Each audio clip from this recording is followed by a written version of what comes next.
آپ سارے احباب 1 مرتبہ الحمد شریف اور 3 مرتبہ کل شریف اور جو آپ کو دیگر ذکر و اذکار آتا ہے وہ پڑھتے بھی رہے اور ساتھ ساتھ سنتے بھی رہے۔ یہ خاتون اول حضرت خدیجۃ الکبریٰ رضی اللہ تعالی عنہا آپ کا مزار اقدس ہے جہاں ہم سارے لوگ حاضر خدمت ہیں۔ تو آج ہم اپنی والدہ محترمہ حضور نبی کریم صلی اللہ علیہ وسلم کی پہلی زوجہ محترمہ کی بارگاہ عالیہ میں خدمت میں پیش خدمت ہے۔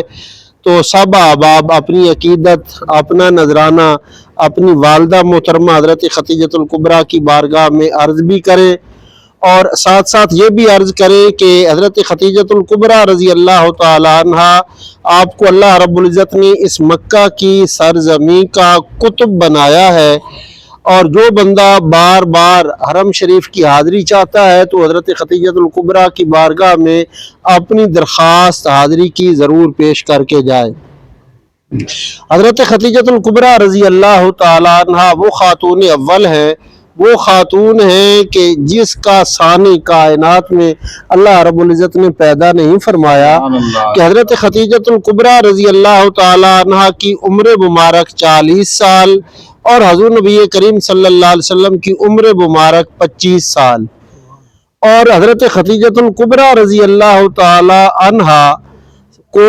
اس سے پہلے حضور صلی اللہ علیہ وسلم سے نکاح اور شادی کرنے سے پہلے کہ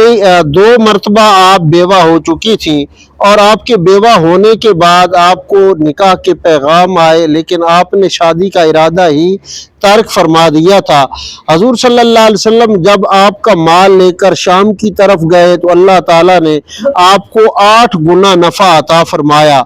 اور جو میسرہ غلام آپ نے خدمت کے لیے ساتھ بھیجا تھا، جب اس نے وہ کمالات اور جو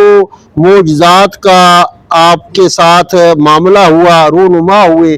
تو جب وہ پیش کیے سامنے بتائے تو حضرت خدیجۃ الکبریٰ رضی اللہ تعالیٰ عنہ نے حضور صلی اللہ علیہ وسلم کا ایک تو والہانہ استقبال کیا جب آپ تجارتی قافلے سے واپس آئے تھے۔ تو حضرت خدیجۃ الکبریٰ نے خود خواہش کا اظہار فرمایا کہ میں اگر نکاح کروں گی، شادی کروں گی تو وہ ایسے نوجوان کے ساتھ کروں گی۔ حضور صلی اللہ علیہ وسلم کے ساتھ آپ کی شادی، آپ کا نکاح ہو گیا، تو حضور صلی اللہ علیہ وسلم نے حضرت خدیجۃ الکبریٰ جب تک زندہ رہی تو اس وقت تک آپ نے کوئی دوسرا نکاح نہیں فرمایا۔